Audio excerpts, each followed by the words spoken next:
And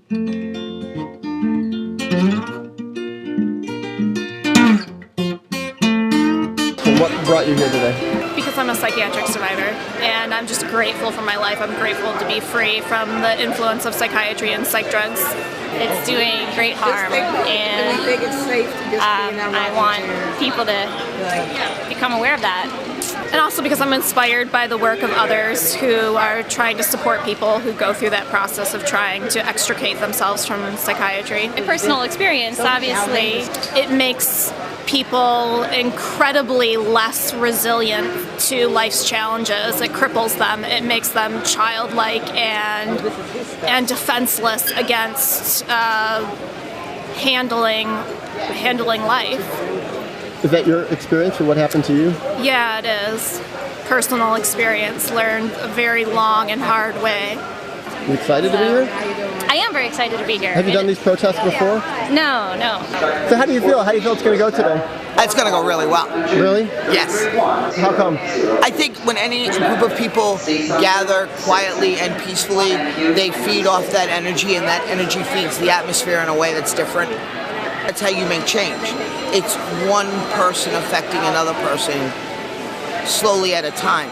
You never know who you're going to reach, who's walking by on the sidewalk, who needs to hear exactly what you have to say at that very moment in their life, who's, on their way to an appointment with a shrink for the first time, first appointment, and they hear something that one of us has to say, and they decide, you know what, maybe before I go that way, I'll try another way. You never know who you're going to reach. I've been off psych drugs for 2 years and 10 months. How's that been?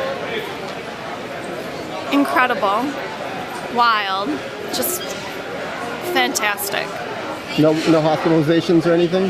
No, that's ridiculous. No. Dig it.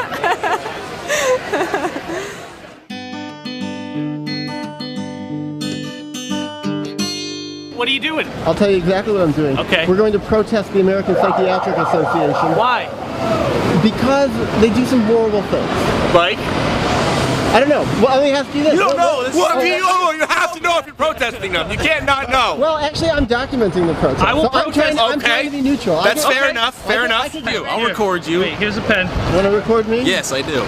Okay, go for it. I'll tell you my opinion. You can ask me any questions you want, in fact. Here we go. So what are your opinions on psychiatry? Psychiatry, I think it's based on a lot of fraudulent science.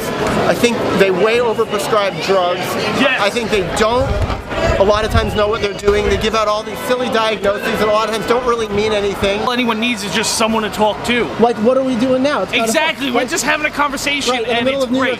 Talking to people is good, but giving drugs out for nothing is not good. Drugs are not candy. Psychiatrists They're just not candy. Hold on, here's the thing though, is that drugs are candy, but they need to be administered at a... Regulated. Yes, regulated. But that's what the psychiatrists do, they regulate it. Do they though? They just hand out like refills like it's nobody's business. I honestly think that psychiatrists shouldn't give out the amount of pills that they're handing out because there's not an illness, there's not a sickness, there's not a medical reason why. They can argue it all they want, but the fact is that you're talking to a healthy person who thinks that they're sick. And by giving them money or giving them prescription drugs, you're just hurting the person that you're helping. No, not even that though. Is that Been in Afghanistan twice now. the pharmaceutical industry is just forcing drugs down everyone's throat, and No way. the problem becomes like everyone is accustomed to that. You know, it's like, oh, I have depression, let me go get some Xanax because, you know, I'm so uptight. No, you don't need Xanax. You need to fucking face your problems head on like a man and deal with it. Well, that's where psychiatrists come in. Psychiatrists should open you up to that point, but they shouldn't have to do it with a medical book, drugs. with a prescription You need to pad. get the person talking to get their problems out so they can face them instead of just forcing it, like pushing it down with drugs. If you're depressed, you shouldn't need a medical prescription pad to tell you that you need to come out of your shell more. All drugs That's a do self-problem. That's not a problem that can be handled with a prescription pad. Okay, I gotta find my friends. I need to know. All right, man, good luck. That was fun. Thank you. Daniel, Good luck. Daniel, have a good one. Yes, Daniel, take care. Hey, Good bye, luck. guys. Activism energizes me for one. Two, Psychiatry is killing too many of our people. Although there may be well-meaning psychiatrists, it's more like an industry, and it's hurting children and youth. There's no more talking about your issues or emotional support. You know, what happened to therapy? So, I'm here to be with my peers.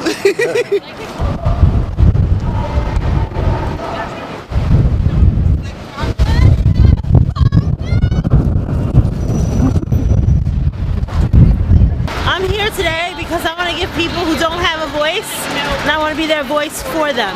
As a teenager, I was in the system and I didn't really have a voice.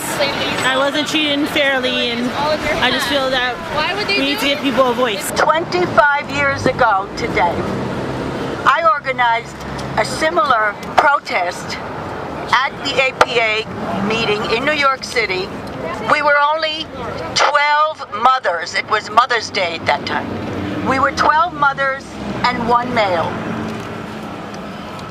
That particular meeting was the launching pad for clozapine, the first of the so-called atypical neuroleptics, which they call antipsychotics. The APA promoted the drug as a scientific breakthrough in the treatment of schizophrenia. Those drugs, though, as we all know now, and there are so many of them, the Zyprexa and Risperdal and Seroquel, and they keep on coming. Those drugs are both unsafe and untherapeutic. They have produced terrible, irreparable damage to the body and the brain of those who have ingested them for any length of time. Even some psychiatrists have begun to turn back. So what brings you here, Peter? I'm happy to support my friends who are trying to point out what's going on with psychiatry, continuing to do that over many years. Does it feel strange being a psychiatrist and being here? No, it feels reasonable, totally. Because there's no, it's not about which side are you on, you know, you're working, you're trying to help people, you're not trying to help psychiatry. I'm not a psychiatrist to help psychiatry. What are you psychiatrists for? Psychiatrists who work with people who want to work, change things, including themselves. Hey, thanks for coming, how you doing? Woo! Woo! Tell the American Psychiatric Association no more! No more! Hey, hey! Ho, ho! More psychiatry's got to go! Hey, hey! Ho, ho! More psychiatry's got to go! Hey, hey! Ho, ho! More psychiatry's got to go! I think this is fabulous. It's more than we expected. We usually have demonstrations and we don't have a lot of us out here. But because of all of these different issues, Stop the Murphy Bill, forced electroshock, forced drugging, the things that are continuing to happen, and we're in 2014, people come out. Who are some of the people that have been murdered? Little children.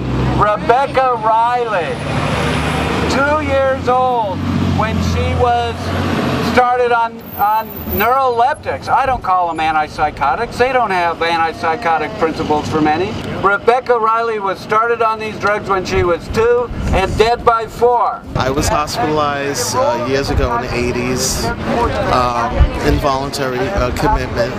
You were just someone who, didn't matter, who wasn't a human being. And that's how I felt, and I really needed to get away from it. But I had some really good helpers that helped me get where I needed. But it wasn't until I found the consumer survivor movement that I really changed my life. Esmond Green. The only reason we know about Esmond Green is her death by psychiatry was caught on film. She was in the emergency room for, 24 hours without being seen, collapsed, and people, the staff just walked by. One person even kicked her. I grew grew up believing, you know, my entire life that there was something wrong with me, that I was damaged, that I was sick. And through becoming involved in this movement, I've created a new identity for myself beyond the labels given to me by psychiatry. What would you say your new identity is? Well, one of them is Roller Girl, Mazel Tov Cocktail number 18. That's my roller derby name. You're a roller derby person? Yes. That was one of the things that saved my life. I'm a jammer, so I'm fast. And it was never put in a treatment plan for me, incidentally, during all my hospitalizations. It is time for us as a collective human family to shed the chains of psychiatric oppression and reclaim ourselves. For you, psychiatry, have power only because we've given it to you. Just make sure we don't get arrested. Everybody in the street. It's a threat to them because it goes against everything that they've been learned in school, and it's a threat to their livelihood, and that's a huge thing to overcome for someone. When I was a teenager, I was locked up for 3 long years. Forced to undergo combined insulin and ECT, drugging, seclusion, and restraint. My 17-year-old roommate, Susan Kelly, was killed by the ECT and the insulin. It was unspeakably horrible. It was torture. I have been speaking out for over 35 years, and I'm here again to tell you this must stop. Hey, hey, ho, ho! Poor psychiatry's got to go! Hey, hey, ho, ho! Poor psychiatry's got to go!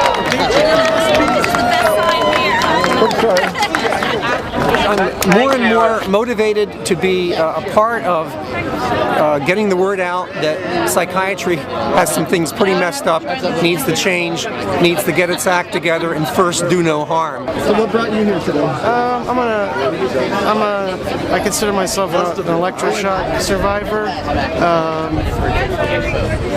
Also a prisoner of psychiatry, probably for 22 years. I was diagnosed at 18, told I was sick. I took lots and lots of drugs for a long time and then was electroshocked. I had my memory destroyed, basically. It's done something to my emotions. I'm not sure. I think it's disconnected my frontal cortex from my emotional system or something, because I feel strange and out of it and not myself at all.